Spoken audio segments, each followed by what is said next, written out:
नमस्कार दोस्तों, मेरे साथ में जी मीडिया नेटवर्क, जी न्यूज़ पर, जी मंच पर इस एक्सक्लूसिव इंटरव्यू में जुड़ने के लिए बहुत बहुत धन्यवाद। आज जो शख्सियत मेरे साथ मौजूद हैं, ही नीड्स नो इंट्रोडक्शन। वो प्रधानमंत्री नरेंद्र मोदी सरकार के सबसे परफॉर्मिंग मिनिस्टर हैं, ब्रांड गडकरी से जाने जाते हैं, नितिन गडकरी जी, जो इस वक्त हाईवे मैन ऑफ इंडिया से भी कई लोग इनको कहते हैं। मेरे साथ नितिन जी आप जुड़ रहे हैं, बहुत बहुत धन्यवाद, शुक्रिया।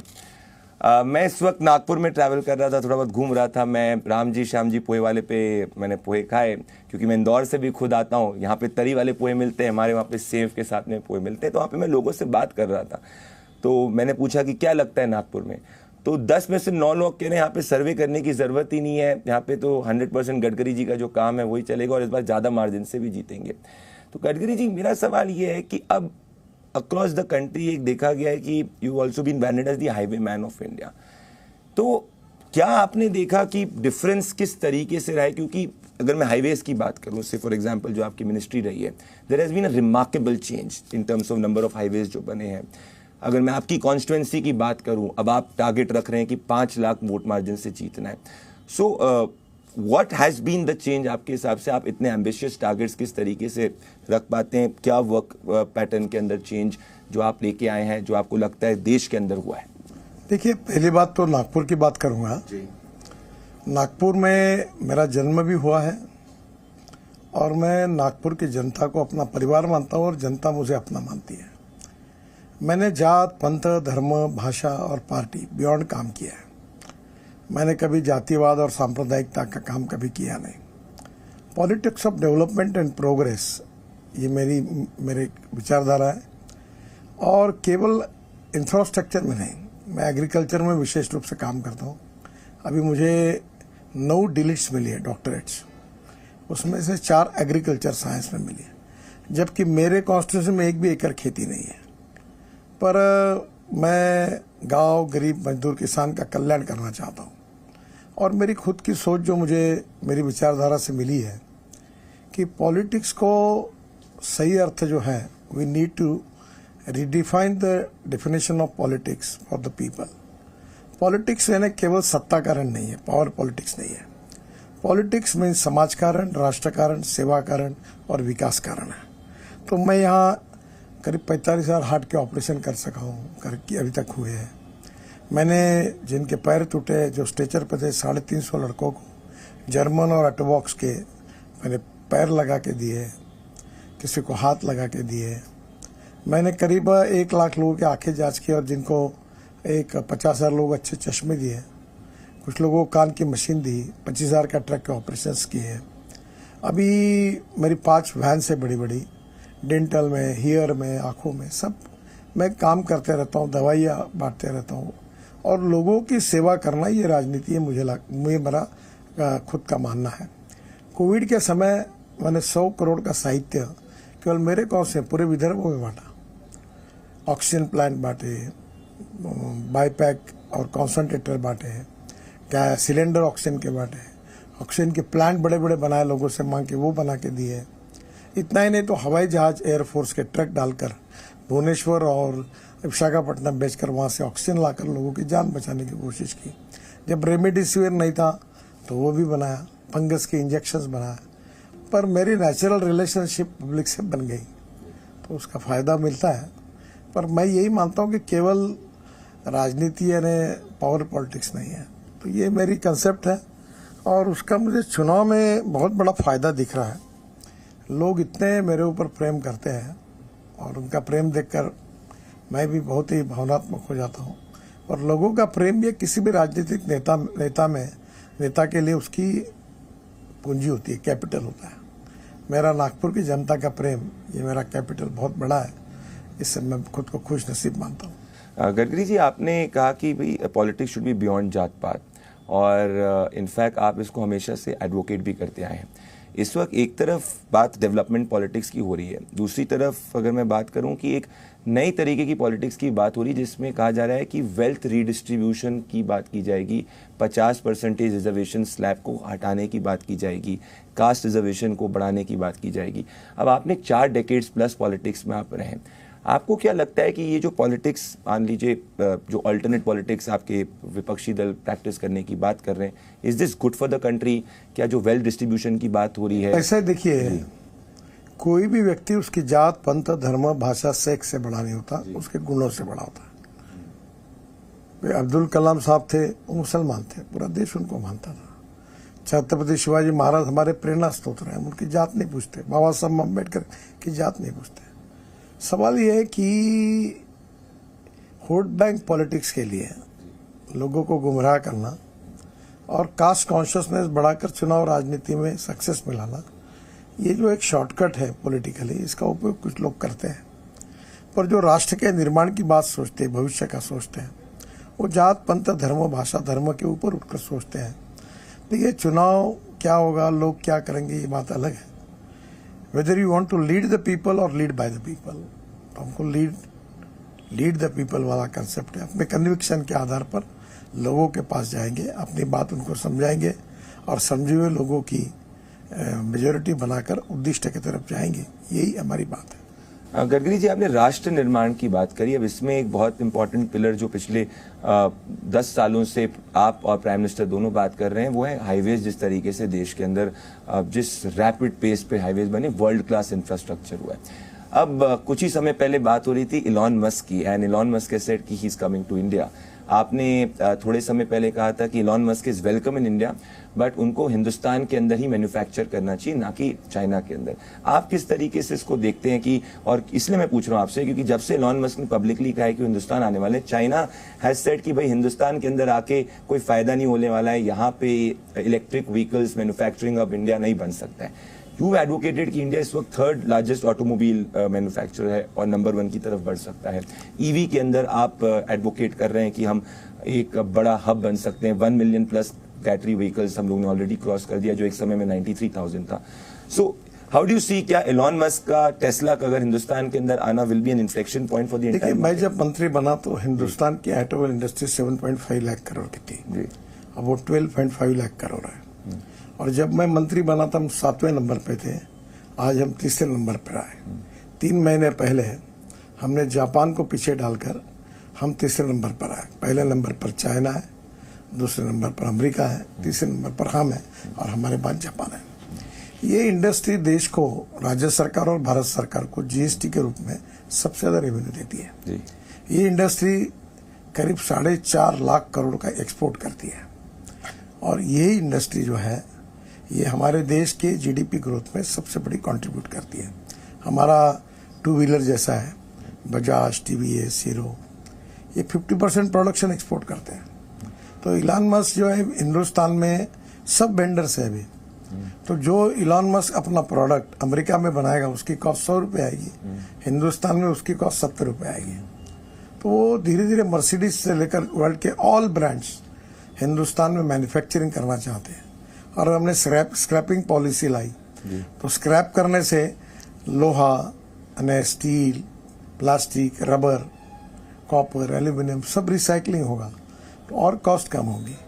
तो यहाँ बनाने में उनकी कॉस्ट भी कम होगी और यहाँ से ऐसी लॉजिस्टिक सेंटर रही है कि वर्ल्ड में वो एक्सपोर्ट भी करना उनके लिए आसान होगा। तो मुझे लगता है कि ये पूरा देखते हुए आ रहे हैं और उनका स्वागत है। और निश्चित रूप से इलेक्ट्रिक में अभी मैं मर्सिडीज लॉन्च की थी तो उन्होंने कहा था कि इसके बाद हम केवल इलेक्ट्रिक ही मैन्युफैक्चरिंग करेंगे। तो मुझे लगता है कि आने वाले समय में ऑटोमोबाइल हब, वर्ल्ड का नंबर 1 का ऑटोमोबाइल मैन्युफैक्चरिंग हब इंडिया 5 साल में बनेगा, ऐसा मेरा विश्वास है। आप ये एनविजन करते हैं कि क्या हम चाइना को बीट कर सकते हैं एज ईवी हब, क्योंकि इलेक्ट्रिक व्हीकल्स के अंदर इस वक्त चाइना की जो रेट ऑफ ग्रोथ है सबसे ज्यादा है? देखो, मैं न चाइना की बात करूंगा न मुझे कोई कमेंट्स करनी, पर एक बात बताऊंगा कि 5 साल के अंदर इंडिया वर्ल्ड का नंबर 1 ऑटोमोबाइल मैन्युफैक्चरिंग हब होगा। ट्रक, बसेस से लेकर कार, स्कूटर, ऑटो रिक्शा तक पूरा हिंदुस्तान में बनेगा। और electric, ethanol, methanol, biodiesel, bio LNG, bio CNG, hydrogen, यानी अल्टरनेटिव फ्यूल और बायोफ्यूल पे ये हम लोग काम करेंगे। और इतना ही नहीं, तो अब हम ये एविएशन फ्यूल भी हमारा किसान बनाएगा। वो केवल अन्नदाता नहीं, केवल ऊर्जादाता नहीं, केवल बिटुमिन भी बना रहा है किसान, अब किसान हवाई ईंधन दाता बनेगा और देश की इकोनॉमी बदल जाएगी, ऐसा मेरा दृढ़ विश्वास है। गडकरी जी, मैं ये हाईवेज पे थोड़ा सा और इसलिए डिटेल में पूछना चाहता हूँ क्योंकि लोगों के लिए मिस्ट्री है कि कैसे इतने ज़्यादा quantity of highway construction of road सिर्फ और सिर्फ 10 साल के अंदर हुए। So I was looking at a data कि जितने पिछले 70 सालों के अंदर हुए इसमें 50% से ज़्यादा जो रोड कंस्ट्रक्शन पिछले 10 सालों के अंदर हुए। सो जब आपने पहले डे पे इस मिनिस्ट्री को लिया था, किस नई अप्रोच के साथ आपने देखा था? क्या कोई एक ऐसा हाईवे जो आपके डैशबोर्ड से बाहर है इस वक्त? How do you approach the entire thing? किस तरीके से? मैं 95-2000 में मुंबई में मंत्री था जी। तो 55 फ्लाईओवर, वर्ली बांद्रा सी लिंक और मुंबई पुणे एक्सप्रेस हाईवे, ये देश का हाईवे मैंने बनाया था। तो बाद में मुझे ये काम मिला, प्रधानमंत्री ग्राम सड़क योजना भी अटल जी ने मुझे बनाने के लिए कहा था। तो मेरा विश्वास था कि पैसे की कमी नहीं है, सिस्टम और पॉलिसी ठीक प्रकार से काम करे तो हो सकता है। हमने ये करके दिखाया और मैं आपको बताता हूँ कि 2024 समाप्त होने के पहले हिंदुस्तान के नेशनल हाईवे का रोड नेटवर्क अमेरिका के बराबर होगा। गडकरी जी, आपका हैवी फोकस डेवलपमेंट पे रहा है। In fact the entire thing PM आपका डेवलपमेंट पे फोकस रहा है। अब एक अगर मैं, क्योंकि आप पॉलिटिक्स को मैं देखूंगा, एक थोड़ा सा कांस्टेंट क्रिटिसिज्म भी कहें, एक नैरेटिव भी रहा है कि जब इतना डेवलपमेंट हो रहा है, जब ग्राउंड पे इतना काम हो रहा है, विकसित भारत की बात हो रही है 2047 की, आप भी बात कर रहे हैं नागपुर के अंदर डिफरेंट विकास की बात कर रहे हैं, जात पात के ऊपर की बात कर रहे हैं, तो अभी ऐसा क्यों हो रहा है? पॉलिटिक्स में देखा जा रहा है, भले आपकी भी पार्टी हो गई कि कोई कल तक कांग्रेस में था, आज बीजेपी आ गया, कोई बीजेपी से कांग्रेस शिफ्ट हो गया। इस पे आपको क्या लगता है, जो इस वक्त क्या विचार जो पॉलिटिक्स में आए? बिकॉज यू आर जो विचार से ऊपर उठे हुए हैं, फ्रॉम ग्राउंड जीरो में, सो विचार is not important in politics. देखो, मतभिन्नता जी, ये पॉलिटिक्स में, लोकतंत्र में, इसमें कोई प्रॉब्लम नहीं है। विचार भिन्नता ये प्रॉब्लम, विचार शून्यता ये प्रॉब्लम है। अब पॉलिटिक्स ऑफ कन्विक्शन के बजाय पॉलिटिक्स ऑफ कन्वीनियंस हावी हो रहा है।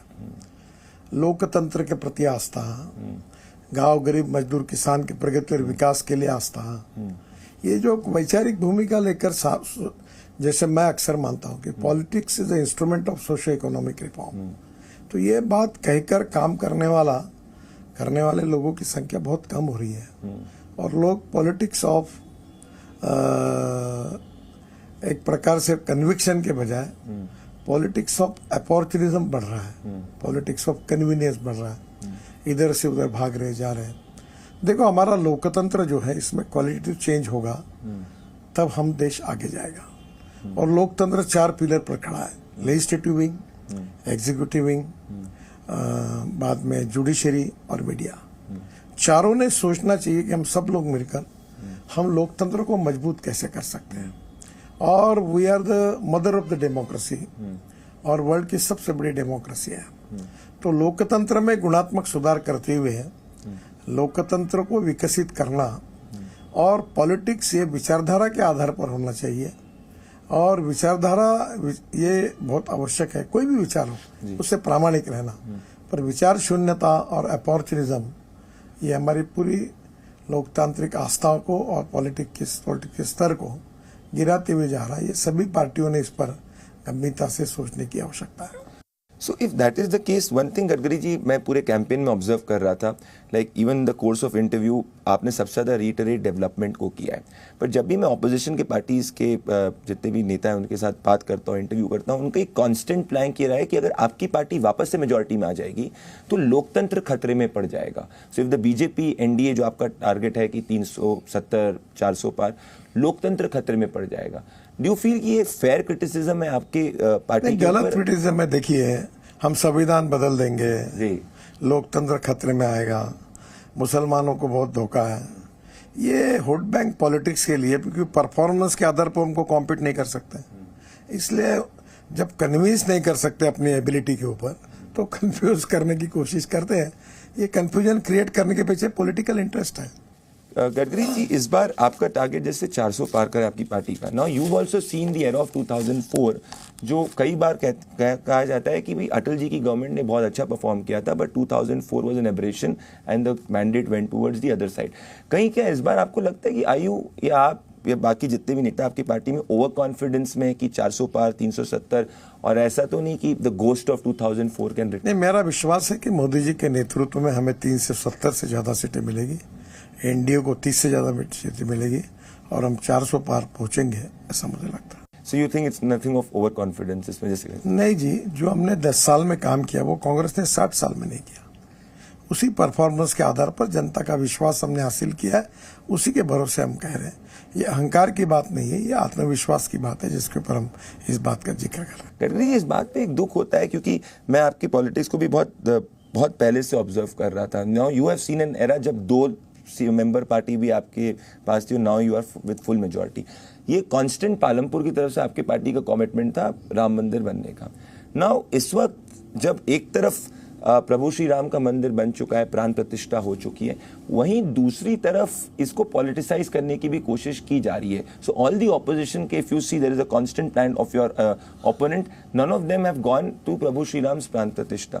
आपको क्या लगता है कि क्या ये एक्सपेक्टेड था? मैं तो आपको साफ बात बताऊंगा कि is it a politics of इस देश के इतिहास, संस्कृति और विरासत के प्रतीक प्रभु रामचंद्र थे जी, और राम मंदिर बनना ये भारतीयों के लिए जात, पंथ, धर्म, भाषा, संप्रदाय सबसे ऊपर उठकर एक अभिमान का विषय है। हम उसको पॉलिटिकलाइज नहीं करना चाहिए। मेरे पास कार्यकर्ता है, 17 तारीख को बहुत बड़ी शोभा यात्रा निकलती नागपुर में, तो उन्होंने कहा कि शोभा यात्रा में आप शामिल हुई। मतलब मैं चुनाव आ रहा है, 19 तारीख को मैं कैंडिडेट हूँ और मैं राम जन्म की शोभा यात्रा में मैं शामिल नहीं हूँगा। मैं शोभा यात्रा शुरू होती हर साल दर्शन करने वहाँ जाता हूँ, शुभारंभ के समय वो करूंगा। मैं शोभा यात्रा में जाकर अपना पॉलिटिक्स नहीं करना चाहता हूँ। हम प्रभु रामचंद्र को उससे दूर रखें, तो मुझे लगता है इसको पॉलिटिकलाइज नहीं करना चाहिए। Gadkari, towards the last part of my interview मैं एक रैपिड फायर जो है वो आपके साथ करूंगा, and this is whatever the first thought which comes to your mind, आप जो है उसमें कह सकते हैं।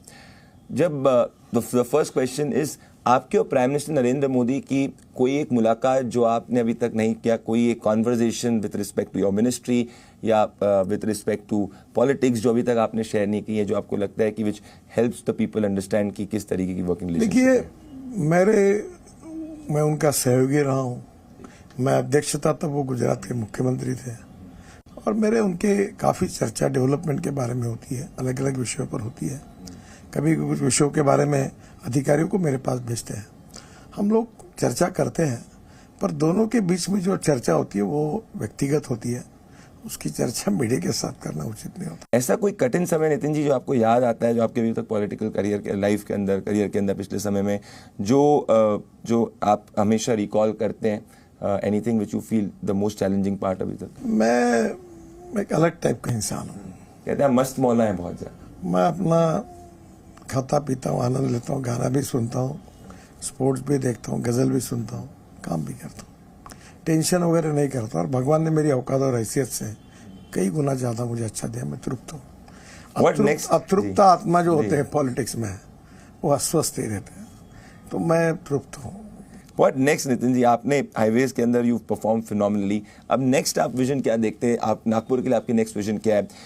नेक्स्ट आप आने वाले 5 साल में what is exciting you? 5 lakh लोगों को विदर्भ क्षेत्र के लिए 5 साल में रोजगार क्रिएट करना चाहता हूँ, और नागपुर में अभी तक हुए 1 लाख और 1 लाख रोजगार क्रिएट करना चाहता हूँ। हम ऐसी इकोनॉमी बनाएं जो रोजगार की निर्मित करें, एक्सपोर्ट को बढ़ाए, इम्पोर्ट को कम करे, और एग्रीकल्चर, रूरल और ट्राइबल सेक्टर में गांव, गरीब मजदूर, किसान की गरीबी दूर करें और वहाँ नए रोजगार निर्माण हो।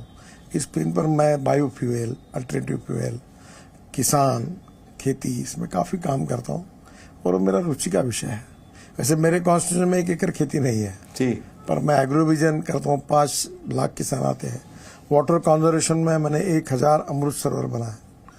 मैं दौड़ने वाले पानी को चलने के लिए लगाओ, चलने वाले पानी को रुकने के लिए लगाओ, रुके हुए पानी को जमीन को पीने के लिए लगाओ, गांव का पानी गांव में, खेत का पानी खेत में, घर का पानी घर में। मैं काफ़ी, मेरे सोशल इंटरेस्ट के अभियान होते हैं। मैं मस्त अपने सामाजिक कामों में रहता हूँ, और मेरा विश्वास है कि अपेक्षा न रखते हुए लोगों की सेवा करते रहो, लोग आपको आशीर्वाद देते हैं, आपको कहीं जाने की जरूरत नहीं। आपका कोई आंकड़ा महाराष्ट्र में बीजेपी एनडीए के लिए, क्योंकि महाराष्ट्र की पूरी बेसलाइन पॉलिटिक्स, पिछले बार जितनी सीटें मिली थी उतने जो हमारी अलायंस की सीटें थी उससे 1-2 सीटें ज्यादा ही मिलेगी, क्योंकि इस बार काफी फोर्सेस ऐड हुए हैं। आपको लगता है कि आप इंक्रीज कर सकते हैं एनडीए? हाँ। मेरा आखिरी क्वेश्चन नितिन जी ये है कि अब फेज 1 के इलेक्शंस में सिर्फ 6 दिन बाकी हैं। आपको मैं वापस इसी पे दोहराऊंगा कि इस वक्त एक पार्ट है कि क्या आपको नहीं लगता कि वोटिंग परसेंटेज जो है अगर वो कम होता है तो आपकी पार्टी के चांसेस बहुमत क्रॉस करने के 370 के आंकड़े छूने के लिए वो कम हो सकते हैं, क्योंकि लोगों को एक अंदर परसेप्शन भी आ रहा है कि एक तरफ प्राइम मिनिस्टर नरेंद्र मोदी है which is you declared as a leader, दूसरी तरफ there is no declaration of a leader, और अगर एक सेंटिमेंट जाता है पब्लिक के अंदर कि भाई for example Bharatiya Janata party वापस ही आ रही है तो there is a possibility of a lesser voting percentage. Do you feel that's, आपको लगता है? मुझे नहीं लगता, मुझे लगता है पॉजिटिविटी और परफॉर्मेंस के आधार पर लोगों के मन में भविष्य की होप तैयार हुई है और उनकी होप को पूरी करने की ताकत मोदी जी के नेतृत्व में भारतीय जनता पार्टी की है, ये उनका विश्वास है और उसके आधार पर निश्चित रूप से हम जीतेंगे। लोग कह रहे हैं चुनाव, ऐसा लग नहीं रहा कि चुनाव है, माहौल नहीं है, तो सब एनालिस्ट टीवी पे कह रहे हैं कि माहौल नहीं है चुनाव का, एक तरफा पूरा चुनाव है। देखिए, मैं आपको इतना ही बताता हूँ कि पब्लिक भले साइलेंट है पर पब्लिक हमारे साथ है और चुनाव के नतीजों के बाद आपको परिणाम से समझ में आएगा। नागपुर की आप इस बार क्या मार्जिन टारगेट करें? आपका मैं तो 5 लाख के ज्यादा वोटों से जीतने के बारे में टारगेट रख के काम कर रहा हूँ।